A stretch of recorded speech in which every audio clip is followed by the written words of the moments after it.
কোনো রাজনৈতিক দল সংখ্যানুপাতিক নির্বাচনী ব্যবস্থার দাবি তুলেছেন, তবে বাংলাদেশের বিদ্যমান বাস্তবতায় এবং ভৌগোলিক রাজনৈতিক প্রেক্ষাপটে এই মুহূর্তে বাংলাদেশের জন্য এই ব্যবস্থাটি কিন্তু সংখ্যানুপাতিক নির্বাচনী ব্যবস্থা দেশে ঐক্যের পরিবর্তে বিভক্তিমূলক সমাজ এবং অস্থিতিশীল সরকার সৃষ্টির সংখ্যানুপাতিক নির্বাচনী ব্যবস্থার আড়ালে পুনরায় দেশের রাজনীতিতে নিজেদের অজান্তেই পতিত পরাজিত পলাতক ফ্যাসিস্ট অপশক্তির পুনর্বাসনের পথ সুগম করে দেওয়া হচ্ছে কিনা জনগণের কাছে জবাবদিহিমূলক সরকার প্রতিষ্ঠার জন্য জাতীয় নির্বাচন অনুষ্ঠানের লক্ষ্যে সক্রিয় রয়েছে।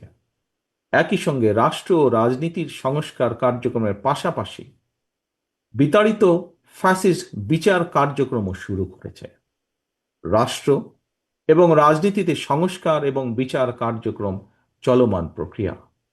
রাষ্ট্র এবং সমাজে গণতন্ত্র এবং আইনের শাসন নিশ্চিত রাখার স্বার্থে জনরায় নির্বাচিত ভবিষ্যৎ গণতান্ত্রিক সরকারও অন্তর্বর্তীকালীন সরকারের শুরু করা কার্যক্রম অব্যাহত রাখবে, আমি দৃঢ়ভাবে বিশ্বাস করি। সুতরাং একটি ইস্যুকে আরেকটি ইস্যুর সঙ্গে শর্তের বেড়াজালে আবদ্ধ না করে ফেলা যৌক্তিক বলে গণতান্ত্রিক আমি জনগণ বিশ্বাস করে বা মনে করে। প্রিয় রাজনৈতিক নেতৃবৃন্দ, প্রিয় রাজনৈতিক সহকর্মীবৃন্দ, অন্তর্বর্তীকালীন সরকারের সংস্কার কার্যক্রমে বিভিন্ন রাজনৈতিক দল চিন্তাভাবনা করেই সংস্কার প্রস্তাব দিয়েছেন।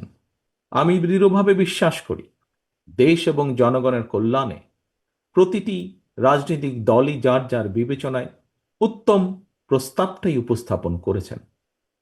তবে প্রস্তাব ভালো হলেও সকল প্রস্তাব বাংলাদেশের প্রেক্ষাপটে বা বর্তমান প্রেক্ষাপটে বাংলাদেশের জন্য উপযোগী কিনা সেটি বিবেচনা করার জন্য আপনাদেরকে আমি বিনীত আহ্বান জানাব। কোনো রাজনৈতিক দল সংখ্যানুপাতিক নির্বাচনী ব্যবস্থার দাবি তুলেছেন।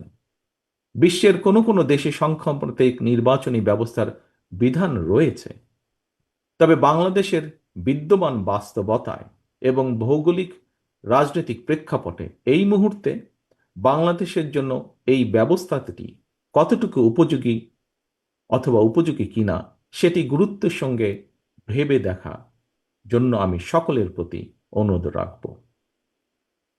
বাংলাদেশের গণতান্ত্রিক বিধি ব্যবস্থাকে শক্ত ভিত্তির উপর প্রতিষ্ঠিত রাখতে হলে, বাংলাদেশকে তাবেদার মুক্ত রাখতে হলে এই মুহূর্তে জনগণের ঐক্য সবচাইতে বেশি প্রয়োজন।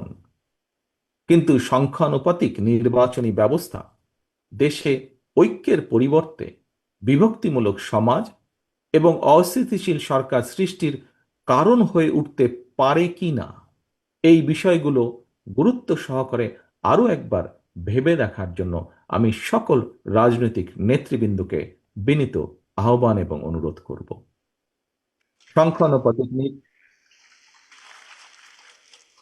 সংখ্যানুপাতিক নির্বাচনী ব্যবস্থার আড়ালে পুনরায় দেশের রাজনীতিতে নিজেদের অজান্তেই পতিত পরাজিত পলাতক ফ্যাসিস্ট অপশক্তির পুনর্বাসনের পথ সুগম করে দেওয়া হচ্ছে কিনা এই বিষয়টিও আমাদের প্রত্যেকের অত্যন্ত সিরিয়াসলি ভাবা দরকার। আমি মনে করি আমি মনে করি নিত্য নতুন ইস্যু যদি আমরা সামনে নিয়ে আসতে থাকি, এর সুযোগে ষড়যন্ত্রকারীরা আবারও মাথা চাড়া দেওয়ার সুযোগ পাবে। গণতান্ত্রিক রাজনৈতিক দলের প্রিয় সহকর্মীবৃন্দ, অন্তর্বর্তীকালীন সরকারের পক্ষে জনগণের প্রতিদিনের সমস্যা সমাধান লাঘব করা সম্ভব নয়। জনগণের সমস্যা সম্ভাবনার কথা তাদের কাছে পৌঁছানোরও তেমন কোনো মাধ্যম নেই রাজনৈতিক দলগুলোর যেমন থাকে।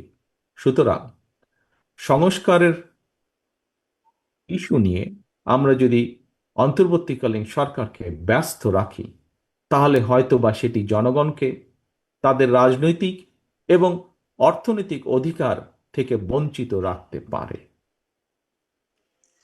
যেসব বীর সন্তানেরা বাংলাদেশের জন্য অকাতরে জীবন বিলিয়ে দিয়েছেন, যেসব মানুষগুলো চোখ হারিয়ে চিরতরে অন্ধ হয়ে গিয়েছেন, হাত পা অঙ্গ প্রত্যঙ্গ হারিয়ে পঙ্গুত্ব বরণ করেছেন, মাসের পর মাস বাধ্য হয়ে হাসপাতালে চিকিৎসাধীন রয়েছেন, তাদের এই আত্মত্যাগকে বিবেচনায় নিয়ে আমি বিএনপি সহ বাংলাদেশের প্রতিটি গণতান্ত্রিক রাজনৈতিক দলের নেতা কর্মী এবং সমর্থক শুভাকাঙ্ক্ষীদের দৃষ্টি আকর্ষণ করে একটি আহ্বান জানিয়ে বলতে চাই, আসুন আমরা যিনি যার ইচ্ছা মতন শর্তের তালিকা না বাড়িয়ে শহীদদের চেতনায় বাংলাদেশকে উপলব্ধি করি।